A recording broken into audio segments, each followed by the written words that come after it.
like the what's it called? Like almost like a blooper episode type of thing. Yeah, that would be awesome. Just all this shit. Yeah. Oh God, Alex has enough recordings of me fucking saying some stupid shit off the air. I think you can fill up a week's worth of freaking pods on that. Yeah. We've been on pods where like we'll be talking. Well, the one night I was on the pod with you, Alex, with Joey, and the pod actually like ran out. Like Joey and I were just talking. Alex like fell asleep and it just. Oh my God! I can imagine what the hell that was all about. The two of us like drinking, just bullshitting, like 3 in the morning. Oh man! I gotta grab a drink. Yeah, I'm trying a different beer tonight. Yeah. Really? Yeah, Castle Island. I don't know. We get some like a lot of local shit where I work. We have this like build your own 6-pack for $10.99, which is pretty cool. So like I work in the liquor department, so I get to build like I can pretty much do whatever I want. But like we basically bake. People try to take singles and stuff like that. So if they break up a 6-pack or a 4-pack or whatever, we take the rest of them and put them in the singles thing, so you can choose from them. Damn. So we had some decent stuff there tonight. Trying a Citra one from a Castle Island. It's actually pretty good. Actually not bad. Like it. I like some of the citrus stuff. It's pretty good. As long as the citrus isn't too overpowering. Mm-hmm.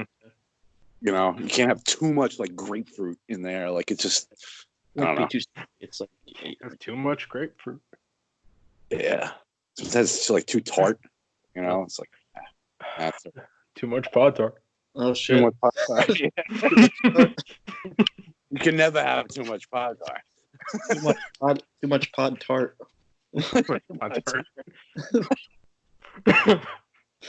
Oh man. Fucking turn this into a fucking food and travel podcast. You know what's funny? It's funny that you say that, Nick. Because you know what? I was actually thinking, and I'd like to get your opinion on this, you guys. Just because I was gonna ask a bunch of people too. Yeah. I was actually thinking of doing either a section or even having a separate thing. I don't know like how I would go about it, but there were 2 ideas I had of different categories in the Scarecrow. I think probably, I don't know about this year, but probably by next year, I think we're going to have to start branching off. Yeah. That's my hope, is that have the Scarecrow like MLB have their own thing, Scarecrow NFL have their own thing. You know what I mean? Still everything based in the Scarecrow itself. Like you can go to scarecrow.com and find everything. But I think like do almost like how Fansided has it. How Fansided has it. Last Word on Sports. Like they have where I started. Last Word on Sports is like last word on baseball, last word on soccer, last word on NFL, last word. Like they have separate. Right. You know what I mean? So it's like separate sites, but you could get to all the sites from the main site. Right. You just go to fansided.com. Mm-hmm. You can choose like your category and then go. So that's kind of the direction we're going in. And I was also thinking about doing something like, because I know Last Word on Sports does it. They do like Last Word on Culture or something like that. Last Word on Life or whatever it may. I forget what they call it. But I was thinking about doing something like that. Like a lifestyle section almost. Yeah, like kind of like the Scarecrow Life or something, whatever I don't know, I think of a name for it, but just saying like the Scarecrow Life, where if anyone wants to write an article about like, I don't know, if someone wants to do a restaurant review once a month or whatever, or like a drink review or like, something like that, or a city like something, whether it's like between food, travel, like exactly. hobby type of stuff, like photography, whatever it is. Yeah, exactly. Something like that. I mean, I was thinking, something like that. I was also thinking about having a separate section too and putting it out there where anyone can send in their article and it might get published. Like have almost like a contest every month or something. Or even once a week, or like if it's someone I know that writes for like another site and wants to post something separate, like say they write for say they do fantasy football for roto ballers or whatever, but they're also into baseball, but they just haven't written anything baseball and they want to write something about the Padres. I don't know. Like I would take some, they can submit their article to us and we could put that up as like a guest post. I don't know. I was trying to. That's an interesting idea. Brainstorm some ideas, and just. And the lifestyle thing's not bad either. It's what's it called? It's, what it is. It won't hurt. It's one of those things. It's not going to hurt the site. Right. Exactly. There's a chance it doesn't do anything, but it's not going to hurt. No. And I mean, obviously, they'd be emailing it to me. I'd be able to look it over, edit it. But so it's not going to something that's not going to. It's not going to go up unless it's up to our standards. That way. You know what I mean? Oh yeah. Like it still follows the same standards and everything of everything else. It's just it's not sports. Right. We're not running it through the linker. Yeah. The fucking linker. I always have to X out of my browser and go back in. Like anytime I do anything. You do too? All right. So it's not just me. Oh, always, dude. Oh, everyone does. It's a constant thing. It's annoying. been like that. It's been like that basically since I started using the linker. Like it's always been that way. And I've contacted, Beth has even contacted Sports Reference. And it's just, they've said they've been trying to work on it, make it cleaner, but there's times that I'll find names and I'll look at it and I'll be like, why isn't this one linking? And I'm like, some of them I know sometimes it's like LeBron James, you have to have the capital B, or yes. but stuff like that where it's all right, a capital letter or something like that. But then sometimes I'm looking at them and I'm like, the name's exactly the same. I don't know why it's not linking.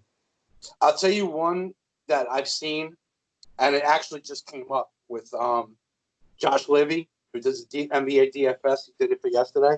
Mm-hmm. Is De'Aaron Fox. It's DE. Yes.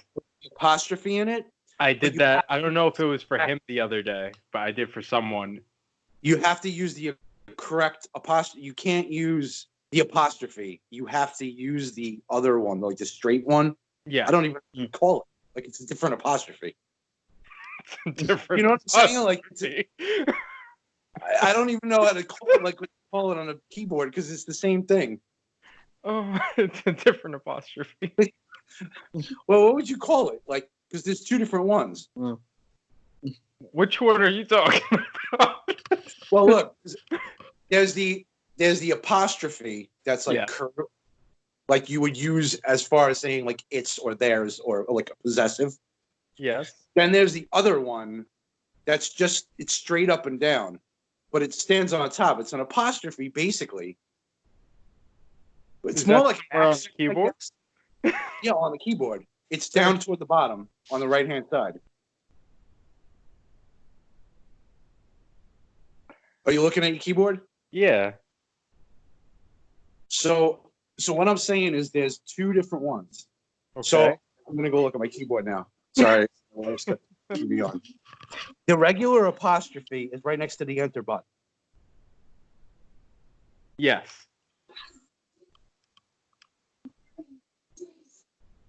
So, wait, where's the other one? What am I talking about here? Wait a minute. Are you talking about the one up in the top left? Oh, I'm sorry. You know what? No, the one that's with the less than sign. Oh no, that's comma. I'm sorry. I was gonna say that's a comma. Yeah.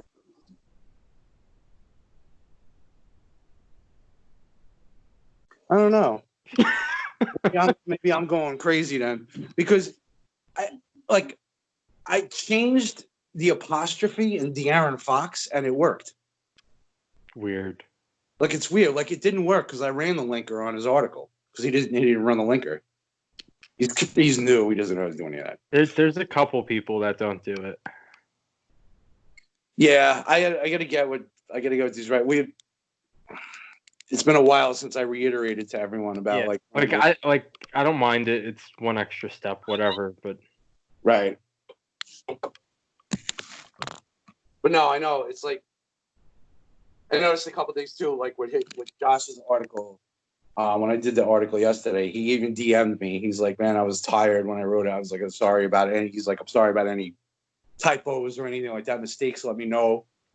He's got a little work to do with that because his first article, I edited his first article, and it was he's not terrible with it, but like it's a lot of little things.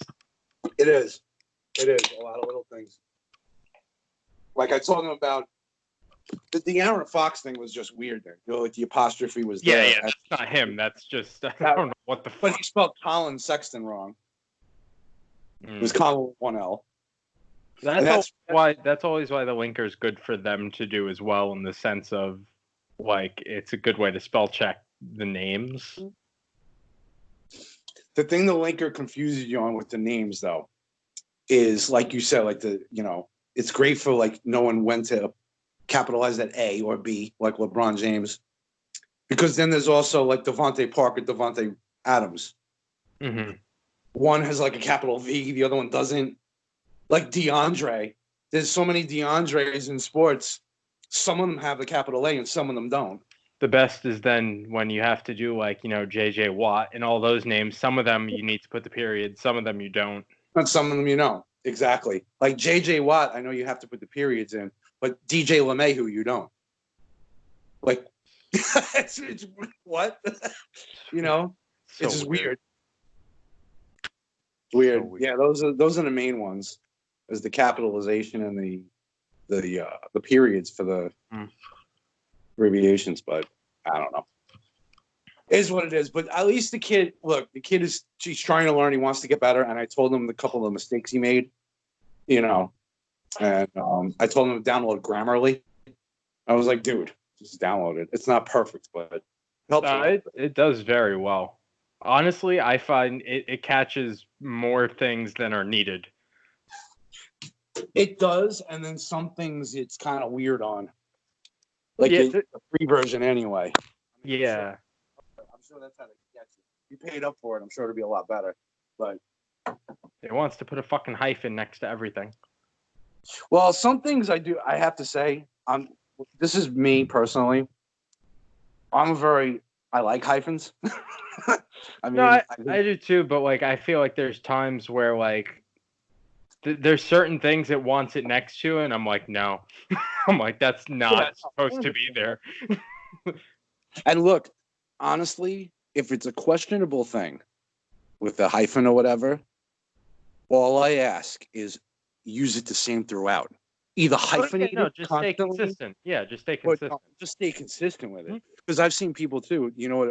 A pet peeve of mine, part of it, is like off-season, preseason, postseason. Yeah. People hyphenate it sometimes, and people won't. I forget what I was editing the other day that someone did something like that, and I caught that, and it was like literally 3 different ways it was done. Mm-hmm. It was like one was hyphen, one was the word all as one word, and one was it as 2 words. I forget what the word was, and I'm like, this is no. Yeah. This is not no. Well, it's either one word or it's hyphenated. It should never be 2 words off season. Yeah.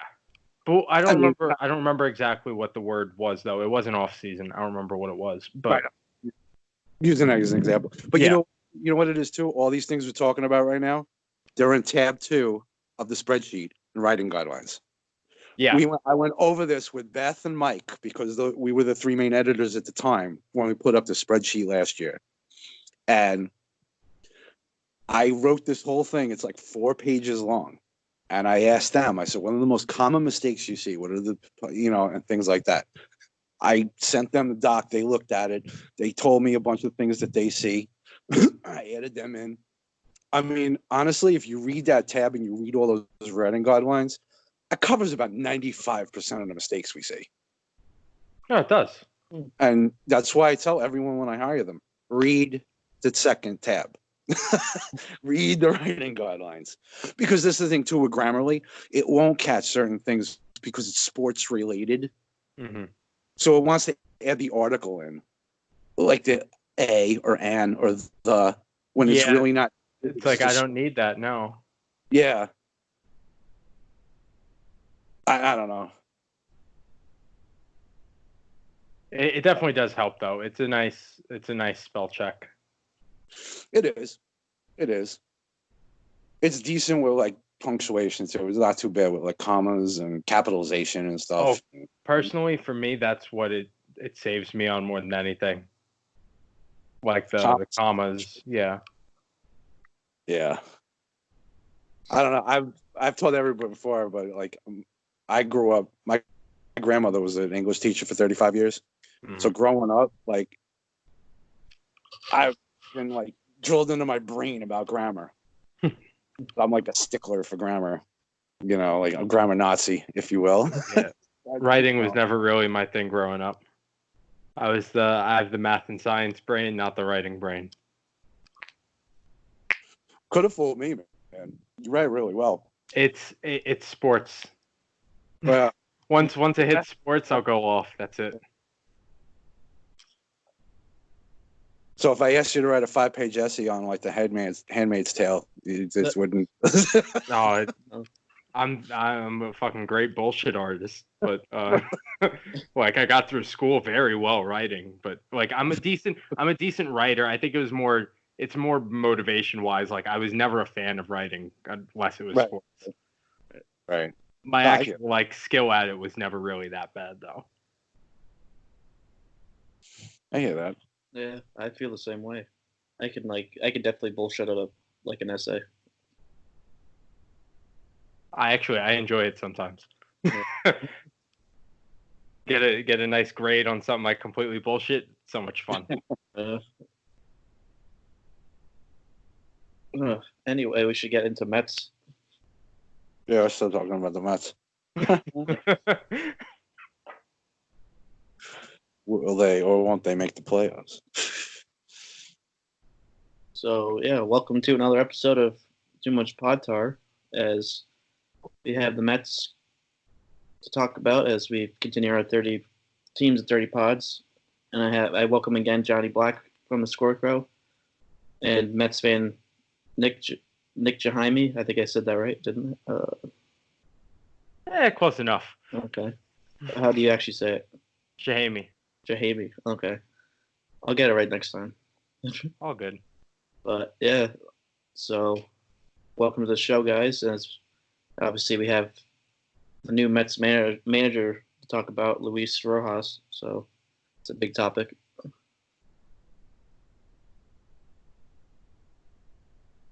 Yeah, go ahead. No, you can just start off. Yeah. Honestly, I'm happy. I'm happy they chose Rojas. Happy they kept it in house. And he's had experience with a lot of these players so far, like coaching them in the minors. I know Alonso was saying he's happy to have him. I think it's gonna be a good move. Yeah, I definitely think it was a good move. I think it was good. They didn't. I think it was better for them to go for something like that, like in-house move, instead of going for somebody like Dusty Baker, which now the Astros did sign. So I think it's going to be good for them too. I think he's going to have a good relationship with the players. So I think he'll be able to, have a good season this year. I think they have a good chance of contending for sure. Yeah, I like Rojas a lot. I mean, he's young. I think he's only 38 years old. He's been in the Mets system on and off for the past, I guess, 10 years, 13 years or something like that. He's been there for a while. He's got pedigree. Felipe Alou is his dad, who played and managed in the majors in the league for a long time. So, I mean, you can't go wrong. You never know with managers. I mean, do you hire a first-time manager? Do you hire an old veteran like Dusty Baker? Do you hire like within? Do you people are going to question and or praise the move one way or the other.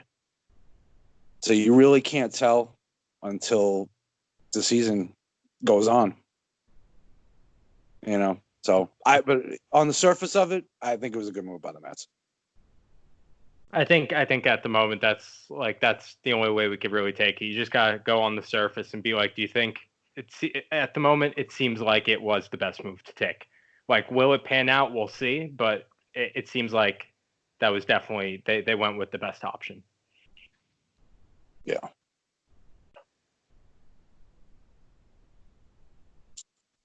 I honestly, I was starting to warm up to the whole Beltran idea. I really was. Yeah, it's just Yeah. that whole situation is just like peak Mets to be like that they were involved, like they 100%. signed the manager that was like involved so heavily with the whole scandal. Yeah, out of like the three teams that lost their managers through it all, the Mets just kind of they get dragged into it. They didn't really have anything to do with any of it. Yeah. In Mets style, we just, And then of Mets course, are gonna meet the Mets, meet the Mets. Yeah. and then of course they wait like until the other managers are fired to fire Beltran. Like, Oh, Well, I think they were really deliberating about it. yeah, yeah. I mean, Beltran was a player at the time. That's so well and good. And obviously the players at the time were given immunity by Manfred. It was a matter of, all right, this guy hasn't even managed the game yet. Are we going to look bad for hiring him and then firing him now? Or are we going to deal with the media circus that is already New York? Yeah. The horrible PR that the Mets had, like the negativity that comes the Mets' way naturally, and in the New York media especially. Are we going to want to deal with all the Houston Astros 2017 questions, Beltran, rather than concentrating on the sea? I think they really deliberated on it, and I think that's what took them a while. I mean, they went through interviews. They hired this guy in the hopes that he was going to, move the team forward and everything like that. And I think they struggled with it, honestly. I think it was kind of fit because I think we talked about that, Alex, on a pod. I don't know if I was on this pod or on Tom Green's pod, but I think we talked about it. I was kind of like, before it happened, it was kind of like, I don't know, I'm 50-50 on it. Yeah. It's like, I mean, the Mets could stick with their guy and kind of have the team huddle around them and rally around them or whatever. I don't know. Or they could, just be like, all right, we can't deal with this PR nightmare, but Between the PR and then even if it is all out there now, like if they start to do like great, then you're still gonna get the bullshit of it. You're still gonna get the here comes cheater Carlos Beltran's in there now. Yeah. Like no matter, you're gonna get it. It could all be out there. They could have every measure in place that you could easily see they're not cheat. It's gonna happen. Like it's sad, but like they definitely had to do it. I could just imagine the Mets' first 6-game homestand. They score 55 runs and hit 380 as a team. They're gonna be like, "Oh, where are those?" Like to do every. Yeah, it's yeah. They had to step away. I honestly feel bad for Beltran in a sense. I mean, it kind of sucks for him. I mean, granted, he was part of 2017. We don't know what extent the players were involved, but I mean, he retired. He got a job. He interviewed for the Yankee job the year after, and they hired Boone. I mean, what could you imagine a turn of events? What would have happened if the Yankees hired Beltran instead? Yeah. Then what kind of questions would have come the Yankees' way now? Because the Yankees made the Astros, Red Sox, Yankees. That would have been interesting. You know what I mean? And then what would the Yankees have done this year? They probably would have fired Beltran, but it would have also brought them onto question. I mean, they made the playoffs the past 2 years with guys like last year, especially Gio Urshela, DJ LeMahieu, who hit 260 outside of Coors Field. You bring him in, he's talking about MVP and who are all these guys that are hitting? What the heck is going on? Luke Voigt, Talkman. You could see if they had Beltran there. Yeah. That all the stats and everything would have been talked about this year. That the fact that they even made the playoffs. You know what I mean? If nothing changed other than the manager.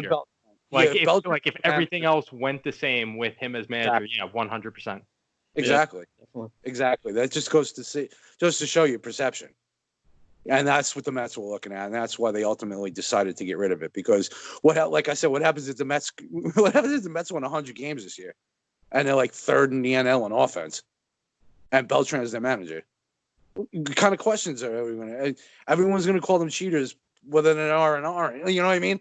Yeah. Just it's guilt by association. Exactly. And of course, the court of social media. You know how that goes. So, yeah, they had to make that move. Really, in hindsight, I'm looking back on it. They really had to make this move and get rid of Beltran. Yeah, it's just it would have been like a circus if they didn't do that. They would have had. It's gonna be a circus either way. Yeah, right. It's like Astros. I think that's why I said this multiple times on other pods. I think the Astros are going to end up missing the playoffs just because they have to deal with so much crap during the whole season.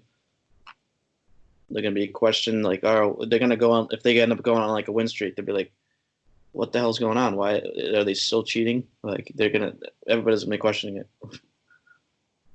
So and I just think that's going to be too much for them. I think that's why they hired Dusty Baker. Yeah. Is because he's like the old general, old school. He doesn't do any of that stuff. I think it's, like I said, it's perception. And the perception is that Dusty Baker's going to come in and straighten these guys out and not deal with the bullshit and stuff like that. And I think, rather than hiring someone who's younger, even like an Osmus who's been around, or someone like that, or even someone within the organization, because they were talking about promoting, I forget the guy's name, because he was talked about in managerial circles too. He was, I think he was the bench coach last year. Desma, I can't think of his name off the top of my head, but he was named like the interim manager when Hinch was fired. They talked about. I don't know why I can't think of his name. He was with the Yankees too at one point. Yeah, Juan Desma, or like the fuck's something. Espada? Oh, Spot. Yeah, Espada. Yeah, Spot. He was the Yankee third base coach at one point, a couple years ago. Yeah, they mentioned him. There's that Yankees again. Yeah, right. I don't know. Hey, Yankees be under investigation here. That was when they were like not even that good though. Yeah. It's back in 2015. I see the whole ploy here. Guys played like crap, even though you were stealing signs, just so no one would follow the trail. I get it. Oh, so wait a minute. That means the Tigers are stealing signs too. They're just deciding to play like crap. Yeah. Either that or they're just bad at stealing signs.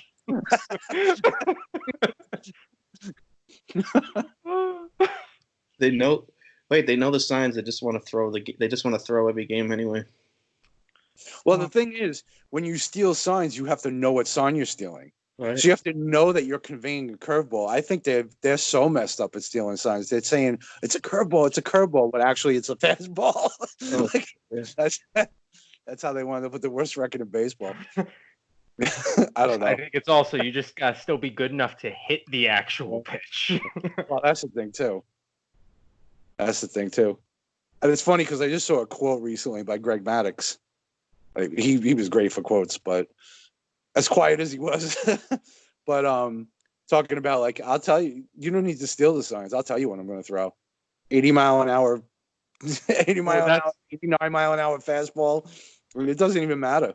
That's why I saw it was like a meme thing of Mariano Rivera. It's like, yeah, it was pretty much the same thing. It's like, you don't need to steal my sign. I'm throwing you a cutter every time. You know exactly what I'm throwing. And you're still not hitting it. That's right. Yeah. You know exactly what I'm throwing. Doesn't even matter. Maddox was just, I don't know. For some reason, he's been like on my timeline a lot lately. And he's just, dude, just was ridiculous.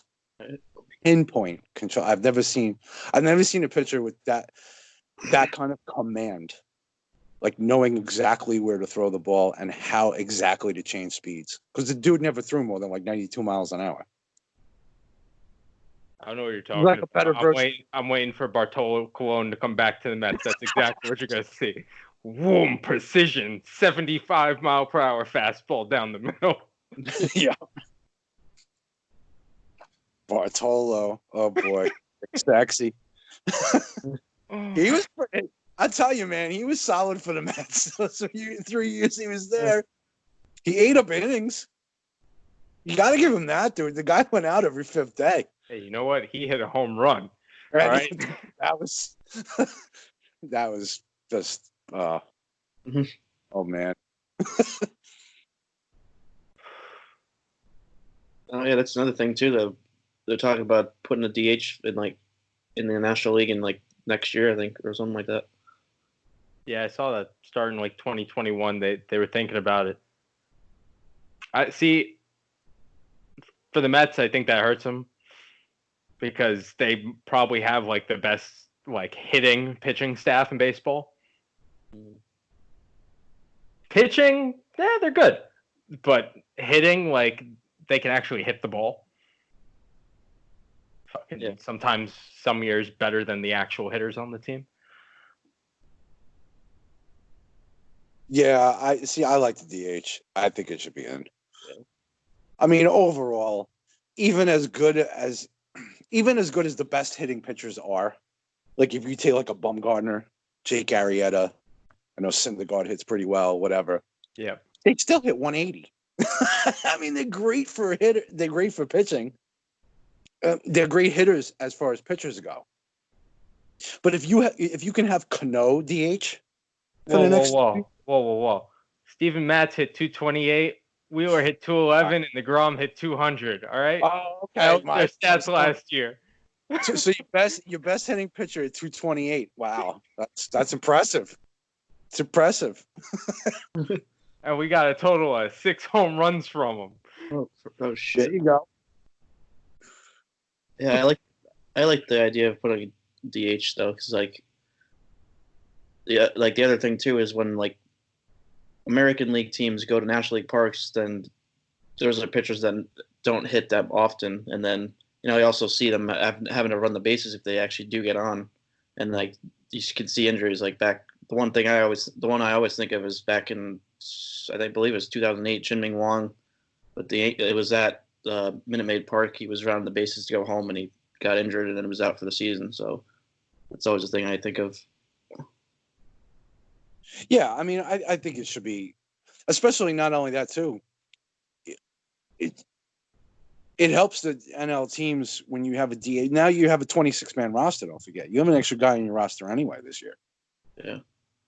So with all the double switches and blah blah blah, and the pinch hitting, this is going to save it and give you even more of an expansive roster in the NL because you don't have to pinch hit, do a double switch, and then pinch hit again for a reliever in his spot or whatever it may be. Not only do you have the extra man on the roster, but if you could just DH somebody. See, that's a good point. I've had this argument many times with people, and I've flipped back and forth on it kind of, but that's a good point. The switching that happens from it. Yep. Yeah. Like that's definitely a good reason for the DH. And I think I mean people, I don't know. I think it gives a great chance to keep a bat in your lineup and give him a rest. In a sense that like if you have an older guy, like or someone who's like in his 30s that you want to give him a couple days off, day off here, day off there, you can DH him. It gives you a lot more options. I don't know. I like it. I mean, I like the DH. I've always been an AL guy, so I'm a Twins fan. So I've always liked the DH, but I see the argument on both sides. I do. I mean, it takes away the strategy of the game and everything. I get it. But, I mean, so much is taken off the manager's plate already. Why don't you just take that off them too? Like, why do the NL managers have to worry about how do I do this double switch now? Like, do I put this guy here and pinch this guy and then have this guy play the field and waste another route? You know what I mean? There's just too much that goes into it. Why even bother with it? Just have a DH. And look, you could still, if you have a real good hitting pitcher, let him bat for himself then. You don't have to use the DH. That's not mandatory. True. You can let the pitcher hit. Let Ohtani hit for himself. I mean, I'll tell you right now that I don't know if you guys know this. The rule in the American League with the DH, if you take your DH from your original lineup, when you go put the lineup card into the umpires, say Nelson Cruz is DHing for the Twins, okay? Injuries happen or whatever may happen, and Nelson Cruz has to go out and play the field, the pitcher has to take his spot in the lineup. So once you're a DH in the lineup, you're not allowed to play the field, because if you go to play the field, pitcher actually bats in your spot. That's actually a rule in the AL. I don't know how they're going to do it in the NL, but they're probably going to just adopt it all the same, honestly. Like if they're adding the DH position, they're gonna probably just adopt everything to be the same. Yeah, I would think so. Yeah, I would think so. But yeah, it's just I always found that kind of a strange rule, but you know.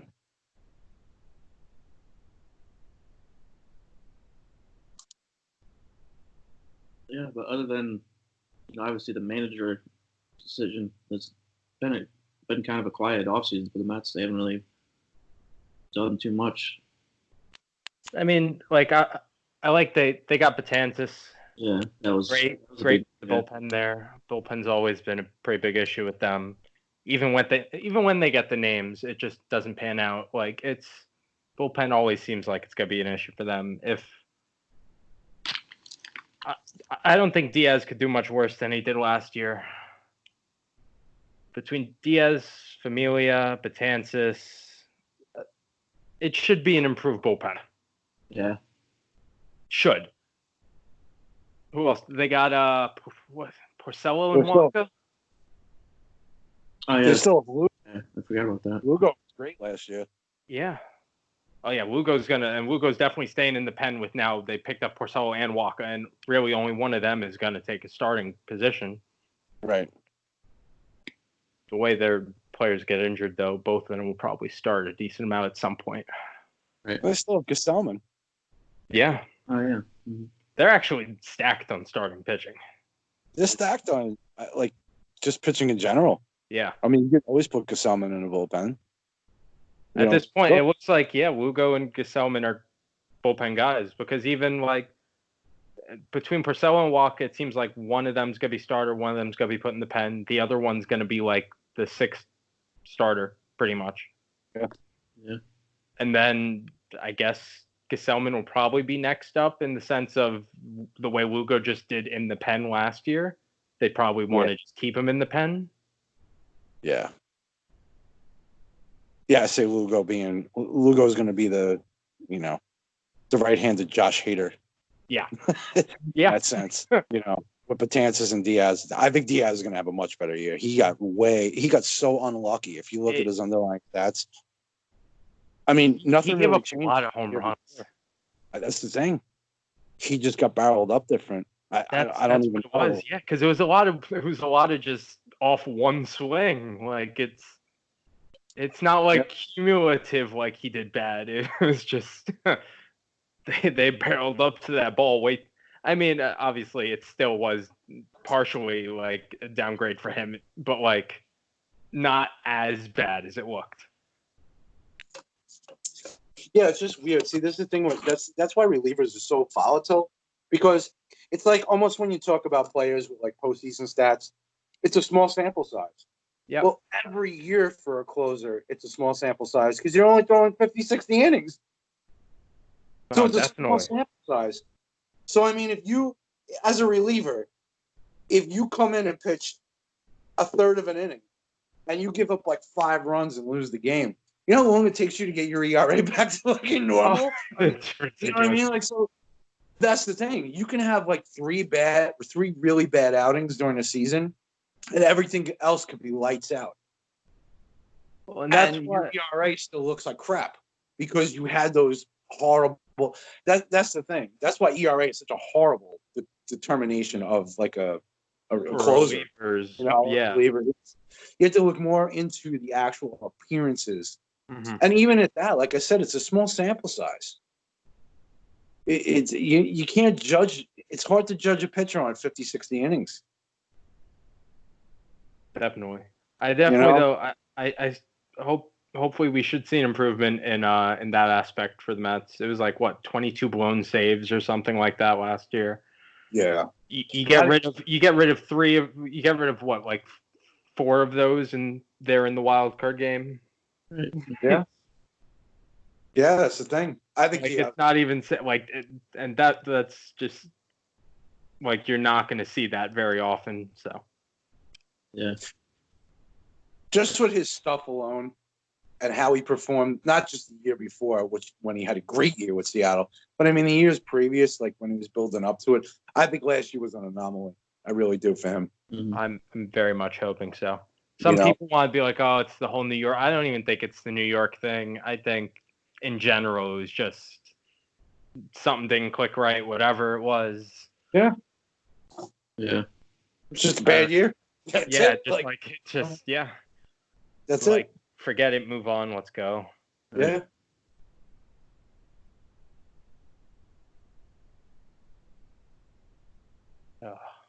Who else did they? They got we've been saying a lot of pitching, but they picked up Marisnik for center field. I was hoping for something a little more. Yeah, that's not really what I was expecting, but I think the Pirates were asking too much from Marte from the Mets. I think so too. I think in the end that's what it came down to. I don't blame the Mets for not parting with someone like Nimmo. I don't blame them. It's not worth it, no. I mean, the Pirates, I think, I think they still got kind of fleeced by Arizona. But I don't know about this young kid, Liam. I can't even say his name, Leovner, whatever his name is. The kid's like 19 years old. I mean, who knows who he's going to be? Supposedly, he's very toolsy shortstop.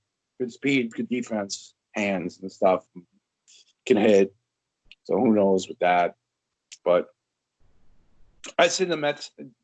I think the Mets lineup is fine. I mean, you remember you're getting Jed Lowry back. People forget about Jed Lowry. They forget about him completely. Played 9 games. Remember, 2 years ago when the Mets signed him, the year he was coming off of was a great year. He's a switch hitter. He can play second and third. Jeff McNeil is the man. The guy plays everywhere. Throw him wherever you need him to play. Yeah. I mean, good wherever you put him. Even defensively, he's solid like everywhere. I think his best position is third base, but overall, as far as DRS goes, he was pretty average everywhere. So he doesn't kill you. And in the end, fucking man could hit. Yeah. Oh, he just hit. Yeah. I mean, we'll see what J.D. Davis can do all year. Yeah. If he get anything out of Cespedes, he's got some motivation this year. Oh, Mister, I'm gonna hit 52 home runs this season. See, I mean, hey, if he plays for the Mets, I'll take it. You know what? Yeah, right. Go and do it. Could you imagine Cespedes and Alonso both hitting 50? Damn. Alonso's going to take a little step back, I think. He's going to. I mean, he's a solid hitter. He kills the ball. So, I mean, I have no doubt the power is going to be there. I don't know about 53 home runs again. Yeah, that's probably going to push it. I got him pegged for about 40 because I think it's going to regress. I think that's a good estimate. But I'll tell you what. If the dude hits 250 with a 350 on base percentage and hits 40 home runs, drives in 110, I'll take that out of a second. Oh. I mean, all day long. So, but I just hope Mets fans don't expect this kind of, because I mean, look what happened to Aaron Judge, his rookie year, 52 home runs, and then he got hurt. Obviously, he's battled injuries. But I'm just saying that sophomore slump is real. Happened to Cody Bellinger too, and then he bounced back again last year. You know what I mean? That sophomore slump, when all these pitchers, when they have a book on you, they're gonna try to expose you. It's how quick you can adjust to what they're adjusting to is gonna determine on how well you do the second year. But I think Alonso's gonna have a tough time in the beginning of the year. I think he'll adjust though. But yeah, I definitely don't see a complete repeat of last season. Yeah. But I don't think it's going to be like a complete disaster either. Obviously, like it's definitely going to be a little bit of a regression though. Yeah, no, he's not going to turn into like Chris Davis. Oh, Oh, that was painful. Yeah, what happened? I loved him, man. That was painful. Yeah, I love the guy too, but what happened? I don't even know. Contact the baseball.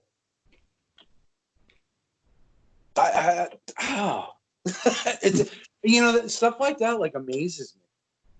That someone can be so good. And I mean, he had the one great year, obviously, because I think he had 53 home runs the one year. Yeah. But I mean, even some of his other years, 36, 40, he was, and all of a sudden, that's it. Can't hit anymore. What happened? It always amazes me because it happens to some guys. I remember Chuck Knobloch. Chuck Knobloch was great with the Twins when he came up in 91. I mean, he went to the Yankees and he was good. All of a sudden, couldn't throw to first base anymore. What is that mental block? It's so weird to me. It's almost like a mental block.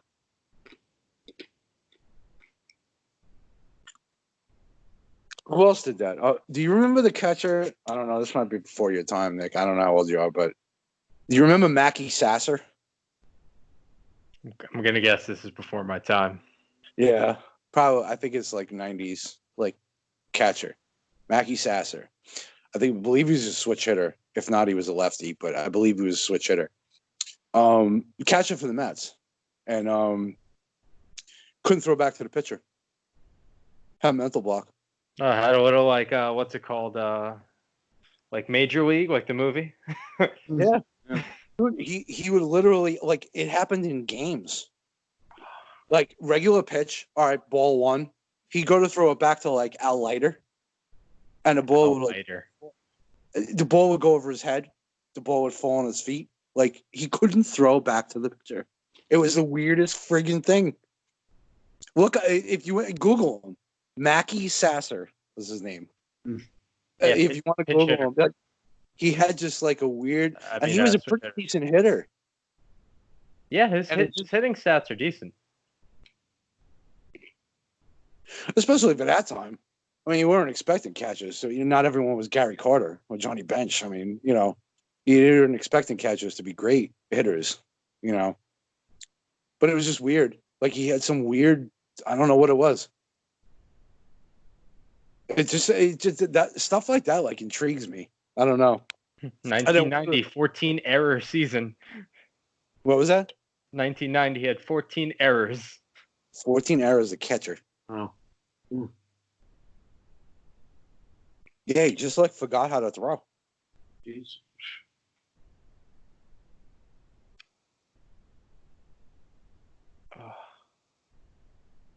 Sorry, we're getting kind of off topic. He was a Mets catcher though. Yeah, so he was a Mets catcher from 88 to 92. Yeah. Wow. Yeah, it was just a weird. Like I said, I've always been intrigued by those stories, the sports psychologist type stuff. And I wonder if Chris Davis is similar. Yeah. He just forgot how to hit. I don't know. It's just so weird that the guy just completely fell off.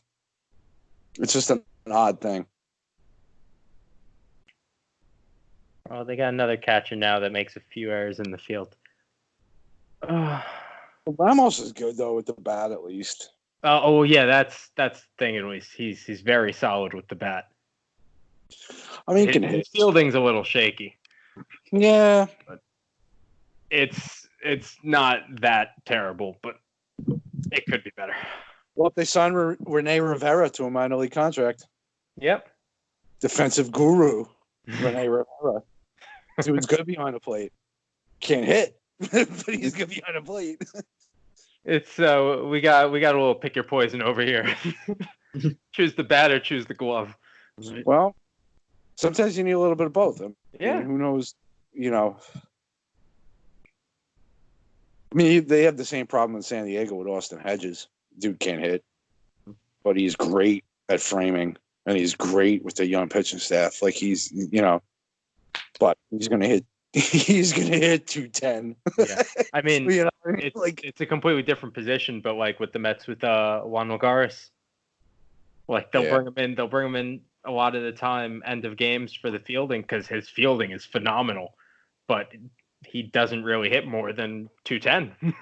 Last year he hit 213. Yeah, well, that's why Marisnik's an upgrade. At least Marisnik's a better hitter. In the end, that's what it is. He's definitely a better hitter. They'll use Marisnik too because the right-handed batter. They'll use Marisnik too against some lefties if they want to give Conforto and Nimmo a day off. They'll throw him in Marisnik in center field. Nimmo or Conforto will be in right. They'll mix and match. Marisnik was a good signing. I think it was a real good signing because I like Marisnik. I think he's a hard-nosed player. He's always been like the fourth outfielder, but he's always found ways to get like 300 at bats every year. Like he's kind of Gregor Blanco from San Francisco. Like all these guys, he reminds me of right-handed batting, a guy the Mets actually got rid of years ago, Angel Pagan. Yeah. The Mets got rid of him to San Francisco, and he turned out to be pretty good, like in the outfield for a few years for them.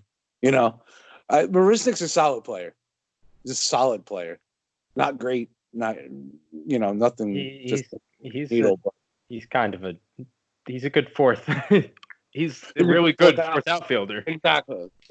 That's what he is. Because he'll play good defense. He can play center field. He'll play his heart out. He'll run. He'll hit a little bit. Yeah, he's not a great hitter, but he's an upgrade. He's an upgrade from Lagares as far as hitting. Definitely. Maybe not quite the fielder Lagares was, but I don't know. Lagares kind of fell off after that Gold Glove. He wasn't exactly, if I remember correctly, looking at the DRS, he wasn't exactly like Gold Glove material after that 1 year. So they also after that he just wasn't also playing consistently. Like they don't play him consistently at all. Well, this thing, sometimes these guys need consistent playing time. Now, Marisnik's never going to get consistent playing time unless there's an injury. But I would trust, God forbid, there's like an injury to Nimmo. I'm fine with then Marisnik. Yeah, that's so. But I mean, if you have to put Marisnik in for an extended amount of time, like a month or two, I have no problem with it because I think he's a solid major leaguer. Yeah, he's not going to hurt you. Yeah, he's not going to give you a 3 that's where it is. Yeah. But I mean, he's good player. Right. He's going to be a slight downgrade from whoever he's replacing, but he's still not he's not killing the team being out there. Yeah, exactly.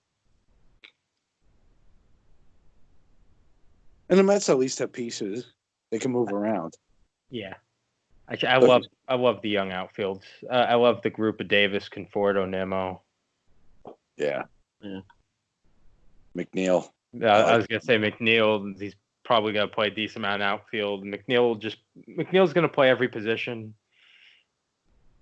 Just McNeil, honestly, at some point, just so that way he plays every position because he'll play every other one just naturally. Yeah, honestly, McNeil should probably be the starting third baseman. If I was looking at the lineup now, I'd put him as a starting third baseman. I think it's just the spot that makes the most sense. Yeah, that's where he's best defensively.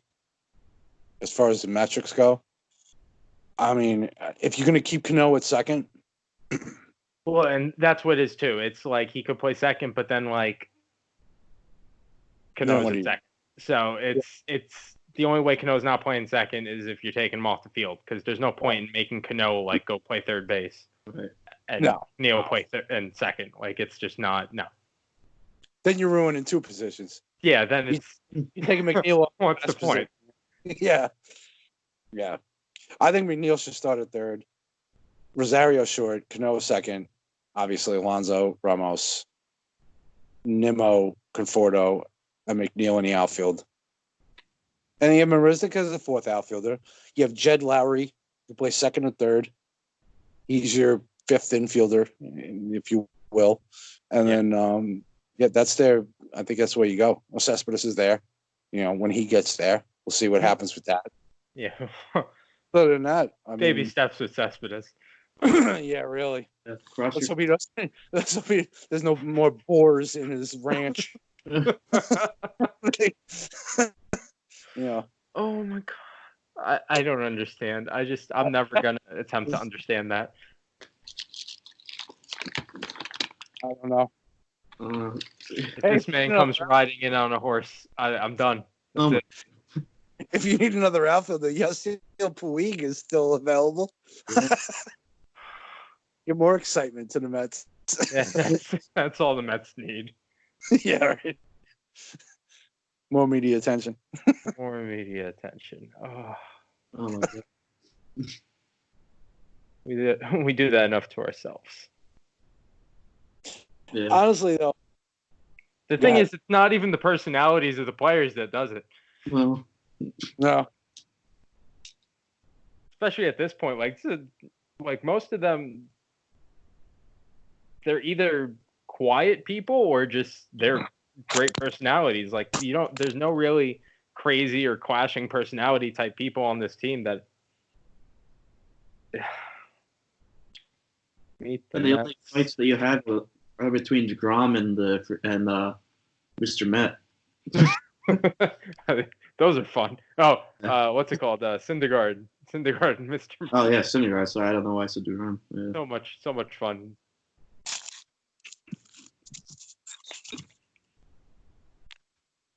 Oh.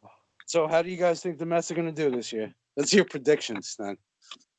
I don't know, I guess you could start Nick since you're the Mets fan.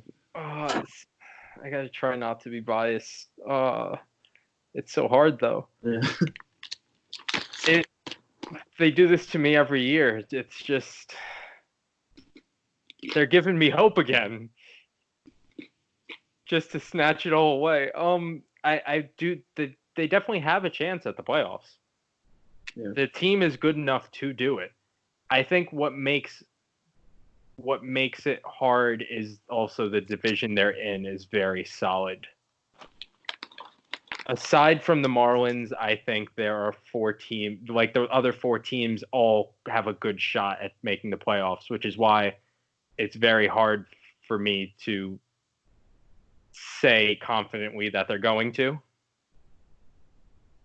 just because of the division they're in. But I think they have a very good chance at it. Can they win the division? Yes. Will they? Probably no. I think they're going to be a wild card team.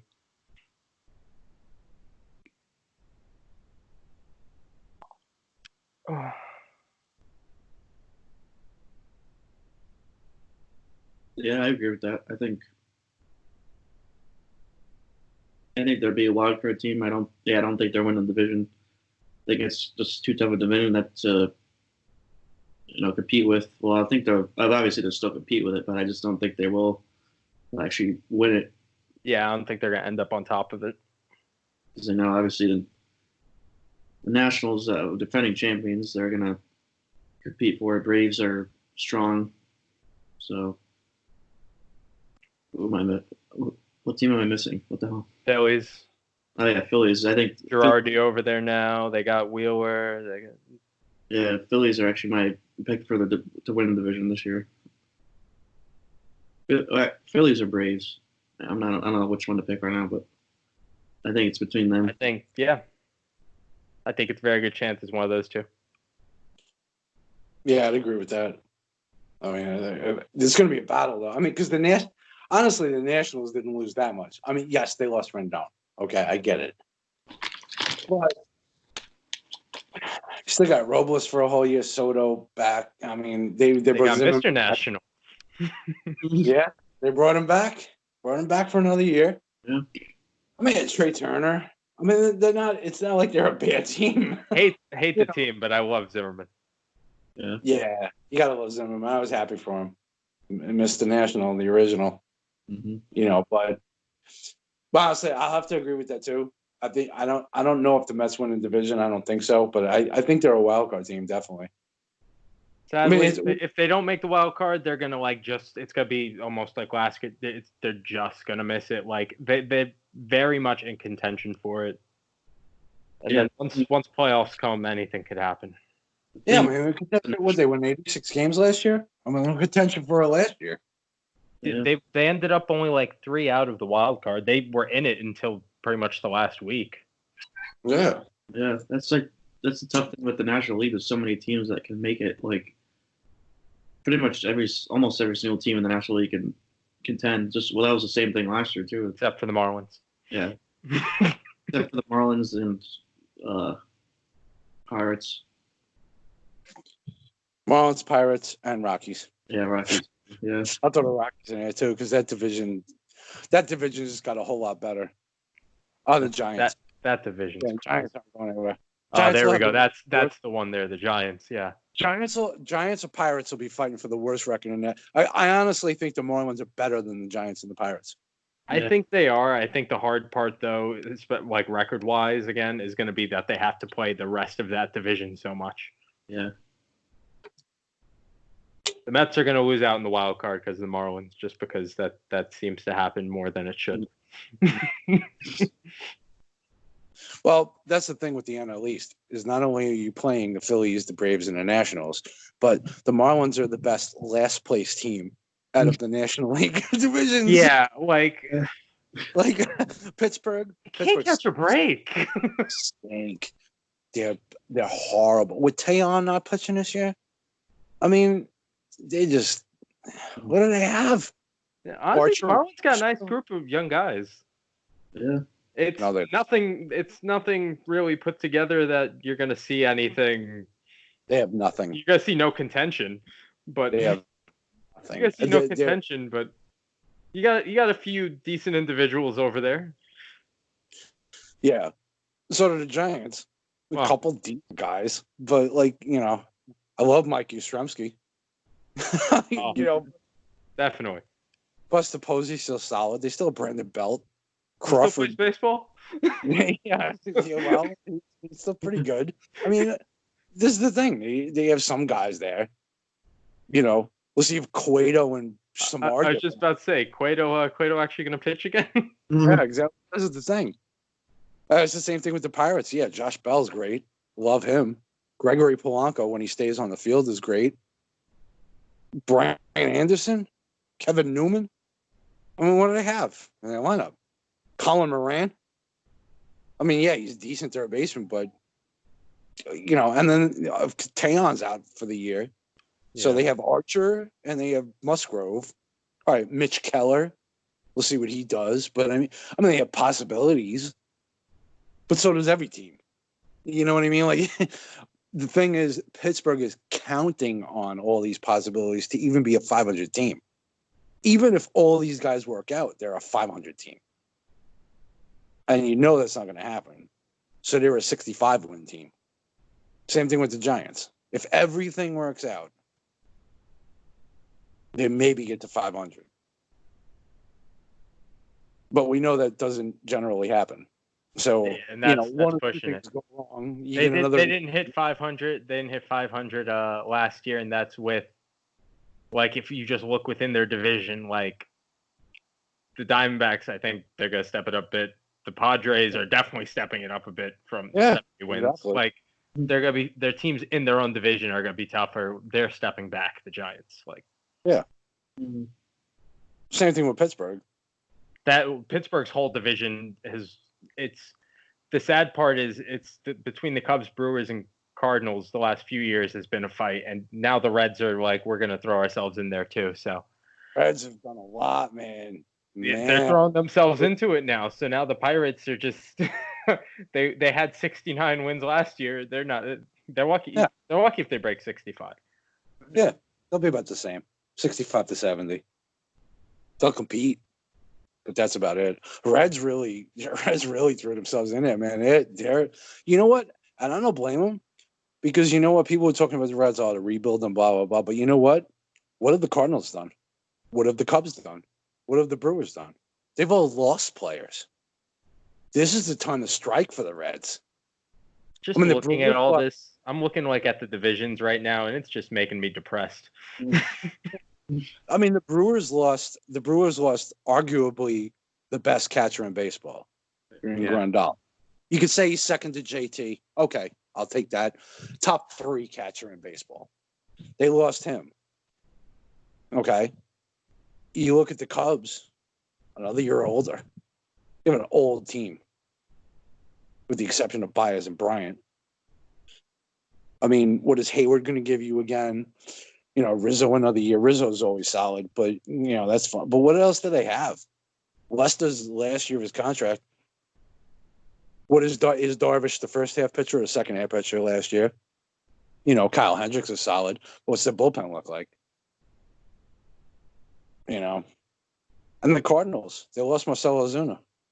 Mm-hmm. It wasn't great last year, but he did hit 29 home runs. I mean, you're losing him out of that lineup, and they're not replacing him with anybody. Do you think Flaherty is going to have the kind of year he did last year? Is Carlos Martinez a starter, reliever? What does he do? All the teams. Well, what I'm saying is the Cubs, Cardinals, and Brewers, the teams that are supposedly ahead of the Reds going into this year, they've done nothing but lose players in the offseason. Pretty much, the Reds were 9 back. The Reds were 9 back of the third place team of those 3. Right. And that was last year. This year, they're going to be in contention with all 3. It's going to be a 4-way race now. Yeah. The Central's going to look like the East. Yeah. And the East are both going to be 4-team races. The West is going to be, I think it'll be 2-team, maybe 3-team.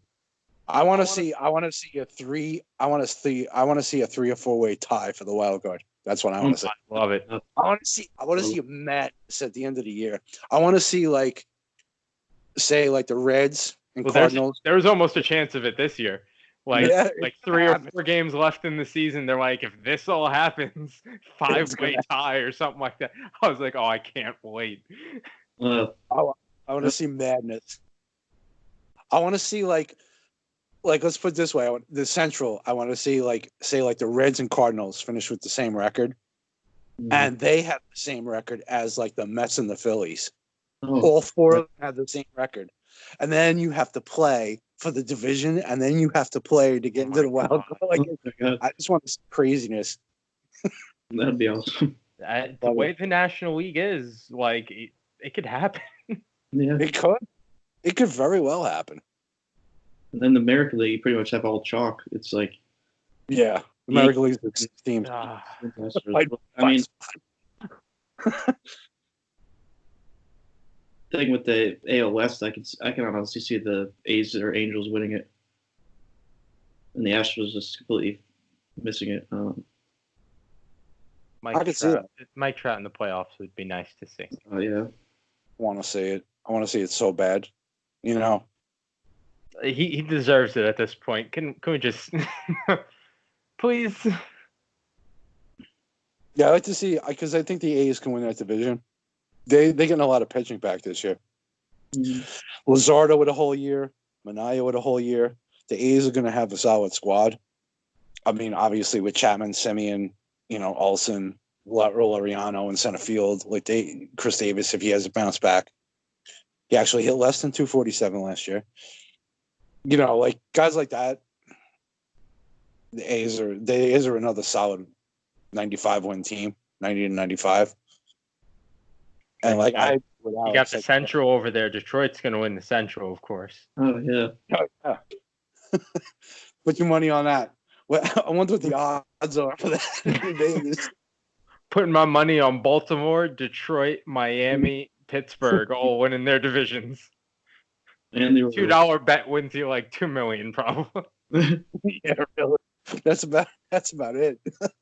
That's about what I would say. You still would be a bad bet. That's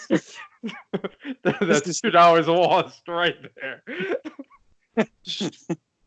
Submit. That's $2 I'm never gonna see. Put on a Powerball.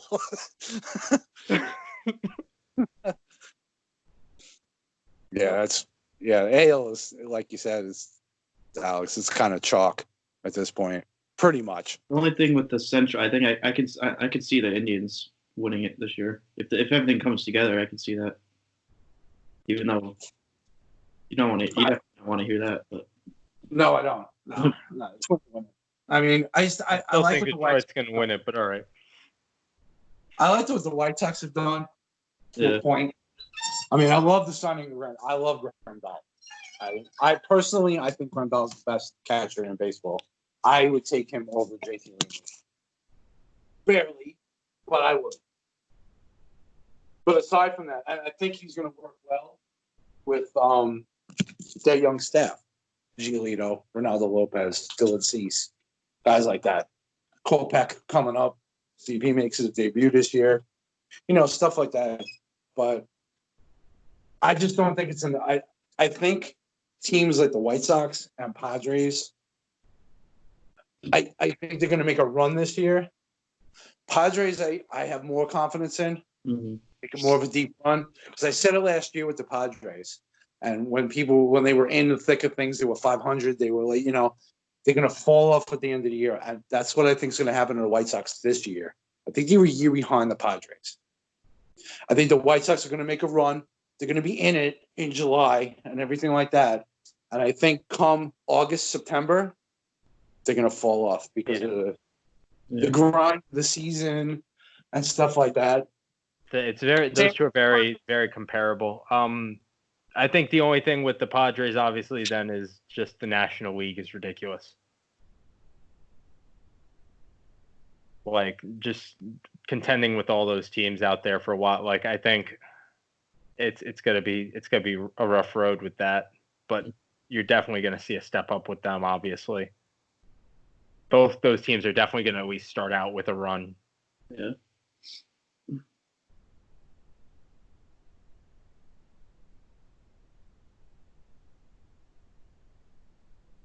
I normally don't have a different other team besides my favorite team, the Yankees, obviously, but I would say my favorite National League team is the Padres. Just I love that young core that they have. I love Tatis, and I kind of started watching some of their games last year, just watching them, especially when they were playing good at the beginning of the season. And I'm really looking forward to seeing that next year too. Tatis stays healthy, and that left side of the infield is going to be awesome to watch. Machado and Tatis, it's going to be fun. And obviously they have their pitching is going to be a question because they still have young guys, but I think this year it'll be, they're going to, like you said, they're going to be in contention, but I think next year is the year that they actually end up making an even deeper run. Because I think next year is when everything's going to come together more, and they're going to have a big good rotation. They're going to have all their prospects up, Mackenzie Gore is going to be up and all that, and so I could definitely see next year them even contending for the division. So.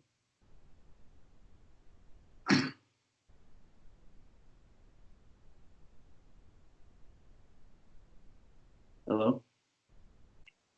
Yep. You there? Oh.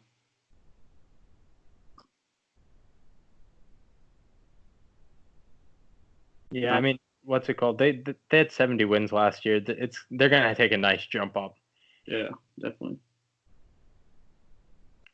Or the White Sox. The White Sox the two teams are very similar, and have both made pretty good moves, and they're both pretty much they're both the third best team in their respective divisions that both can make a run for a wild card spot, even in the early on, stay with the division. Right. But yeah, I don't think either one's going to be good enough to hold on all the way through. Yeah, the Padres definitely have more of a chance than the White Sox, I think. Yeah, Because honestly, I honestly think Boston's going to have somewhat of a bounce back this year. The Rays are always good. The A's, the Angels, I think will be good. I honestly think it's going to be the same type of thing that the AL Central, the division winner, is the only one that goes to the playoffs. Although I see the Indians, I saw the Indians there last year, and they made a fight toward the end. I just don't know if the Indians are going to stay in contention all year because of the moves they might make. When they're talking about moving Lindor, when you're talking about the best shortstop in baseball, my opinion. If you move him, does Kluber bounce back? If not, all right, you have Clevenger, Carrasco, Bieber, still got a solid 3. But I don't know what kind of lineup they have. And that's what I think hurt them a little last year. Now, granted, last year Kluber got hurt, Bauer got traded, and stuff. But I think the Twins are going to take that division. I think the Indians will be up there to a point, and the White Sox will make a jump. But I don't see anyone else other than the Twins out of that division. Whereas the Padres, they're kind of in the thick of things. The Dodgers are still. They're going to be in that fight. They're going to be in that fight with the other 7 teams for the wild card. Exactly. They can have some. See, that's the thing. The Padres are going to have. They're going to be fighting to have something to play for. I think the White Sox are going to fall off at the end of August, just like the Padres did last year.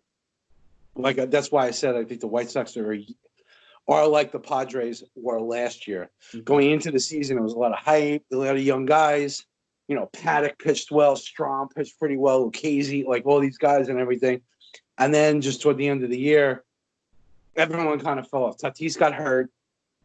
It was kind of like they kind of fell off, whether it was fatigue, the grind of the whole season. I see the White Sox doing the same thing this year.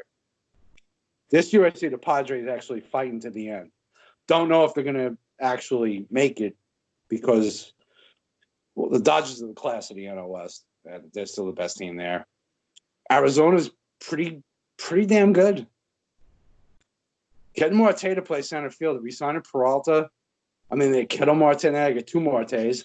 Mm-hmm. Zach Gallen, Luke Weaver, Robbie Ray on his last year of his contract. They got some solid pitching there, too. I mean, they're a pretty good team. Yeah, I mean, they got Mad Bum, too. So, yeah, they brought Mad Bum over.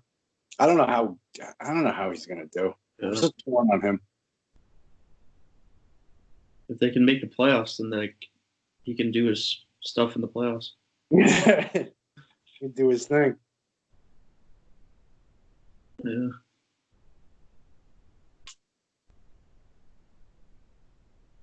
I don't know.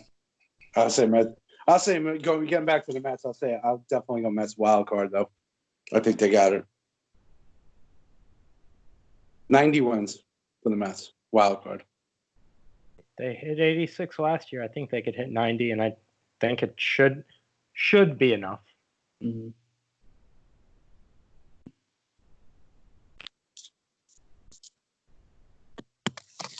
I'm gonna say, I want to say 90 wins too, and then I'm gonna say Mets and I guess I'm gonna go with Mets Padres for the wild card. That'll be exciting. That'll be an exciting matchup. Yeah, it'll be a nice matchup. Fuck it, let's just see a 6-team wild card tie. Yeah, let's just do it. I don't even care. I want to come down to the last game of the season. Mets could all they have to do is win and they keep it, or if they lose, it turns 6-team tie. Fuck it, lose 6-team tie wild card. Let's do it. I want to see chaos. Definitely chaos.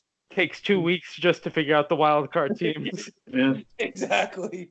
What would even be the tiebreaker? Just play each other a bunch of times. Yeah, That's in the end. It's like a gonna round be robin. them. Yeah, it's gonna turn into full-on round robin. A full-on tournament. 8 teams tied. You got to do an 8-game tournament. Like, Add like an Can you extra imagine? season. And the last 2 teams is the wild card game. That's what, yeah. Imagine the winner of the tournament gets to go to the playoffs. Yeah. Oh man, that'd be. Could you imagine if 8 teams had the same record? Well, And the 2 way, of them, I mean, well, obviously, to say in contention and full on same record are 2 different things. But the way we're talking about it, there's 8 teams aside from the division winners. We're saying the East has 4 teams, so that's 3, other than the division winner. The Central has 4, so that's 3. And then the other 2 come from the West, Diamondbacks, Padres. So there's 8 teams that we're all saying are going to be in contention for the wild card. and that's not even. Wait, hold on a second though. And that's not even including counting the division winners. the division winners. Yeah. What if, like, Where you could have, the division wild card. Oh, that's a whole other issue. Where then we need to have the winner to see who wins the division and then do the round robin for the wild card. Fuck out of here. Wait, hold on. Let's get silly here right now. Because what happens if 4 teams in the East and 4 teams in the Central all tie for the same record? I don't want to hear it. I don't want to hear What the hell do they do? Like, what do they do? Like, if the Mets, Phillies, Braves, and Nationals have 91 wins, and then the Cubs, Cardinals, Brewers, and Reds all have 91 wins, what do you do? They play their own round robins for the division. It has to be a 4-game tournament in each division to figure out the division winners, and then out of those 3 losers of each, then you have to have, like, dude, we're gonna be playing playoff baseball in friggin' December. At that point. At that point, fuck the wild card. Whoever wins the divisions, that's it. No wild card team. The Dodgers get a bye. That's it. Yeah, that's pretty much how it's gotta go. At that point, that's just insane. I can't even imagine what would happen. Like, you say fuck them all and just throw Miami and Pittsburgh into the wild card. Yeah. 15 team tournament. Who cares about the records during the regular season? The regular season means nothing. We're just gonna go out there and do a tournament with every team. We're going football style. 1 game. That's it. 1 game. That's it. March Madness. It'll be like October Madness. It's gonna look. Oh my god. October Madness. Okay, every week should have that. Every week. Wait, then you have, not only do you have the 4 teams in the East and the 4 teams in the Central that have 91 wins, but you have the Dodgers, Padres, and Diamondbacks. Oh, so we're gonna say fuck it. 11 teams tied for 91 wins. I don't know if that's possible. Yeah, I don't think. Honestly. All right, let's not say 91 wins. Let's say like 87. Because that would actually be possible if the Giants and Pirates and Marlins suck that bad. Like, you know. Yeah. But could you imagine if 11 teams had the same record? What do you do? What do you do?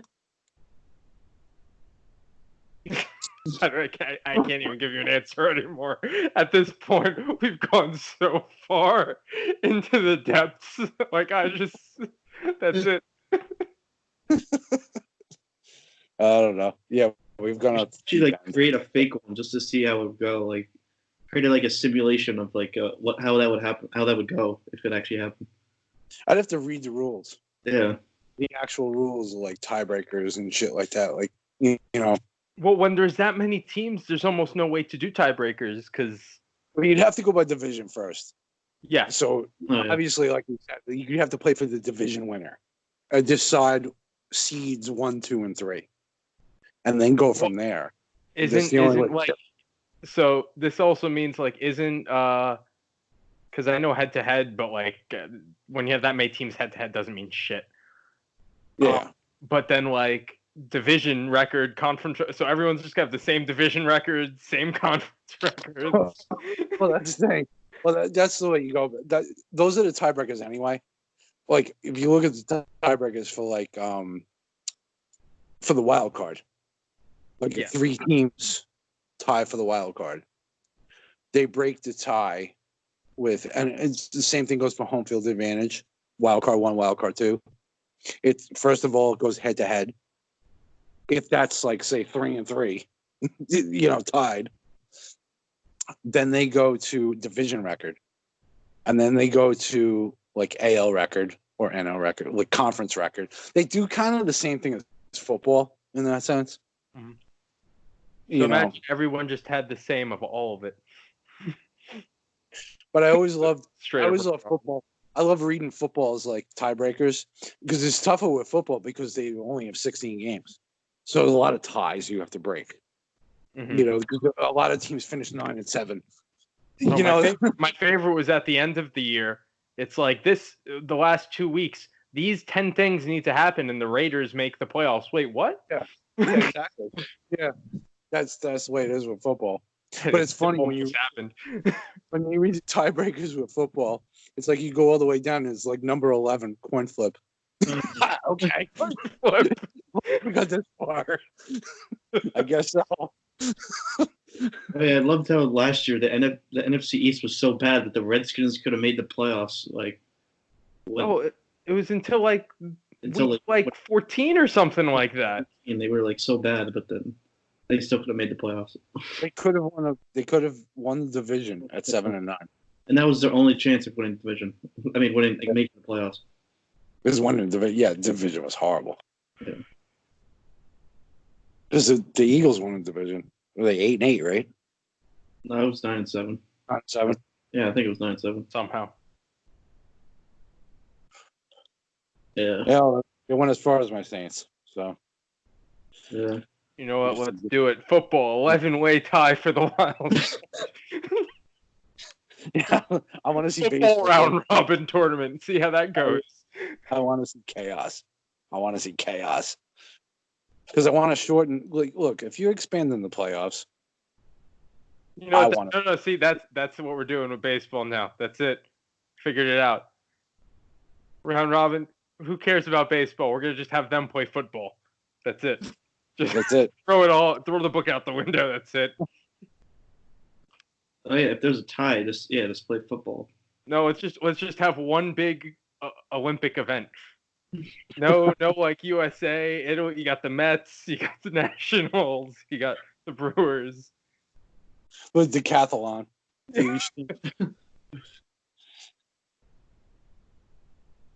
Oh, how would that go?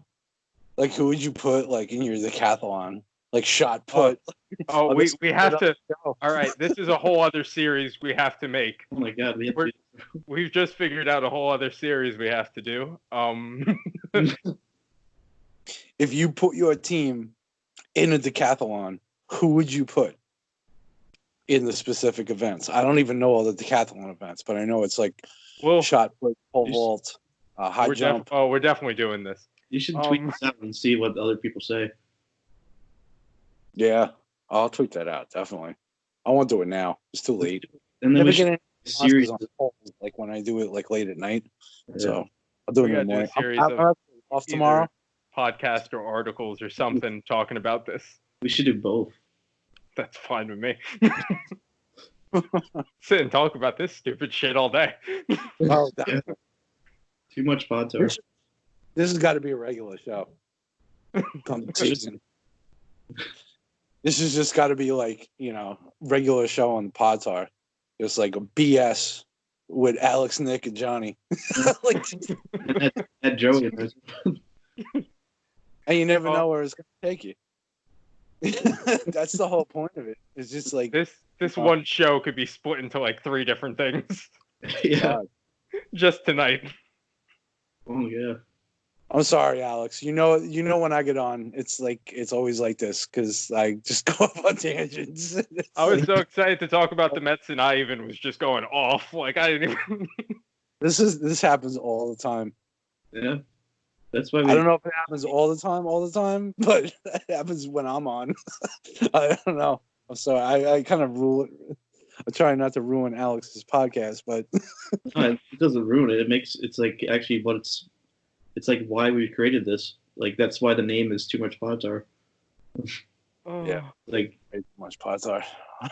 So after your 30 for 30s, we're just going we're going decathlons. Yeah. Fuck the season. Let's just do that. Fuck the season. Let's just have decathlons every month, and the team gets a win. Like you get like certain points, like you get gold, silver, and bronze for your decathlon that month. So 2 points. Are we saying we're just gonna like make up like random events and go like just like division by division? Yeah, whatever. Players and being like, this is the team that wins. Because I think it's genius. Yeah, whatever decathlon events. I don't know what to do. So it's 10 events, obviously decathlon, but I don't know what 10 events there are. I know it's shot put, pole vault, high jump, long jump. There's a lot of race. There's a lot of running in it. There's like a 300, 400 meter, there's a bunch of stuff involved. And you get points for every event. So where your team finishes and how your team finishes in the event, you get a certain amount of points for that event. So who would you put up? Like if you had a major, so your team's the Mets, right? You have a shot put. Who do you put up a shot put? Pete Alonso? Pete Alonso, probably, yeah.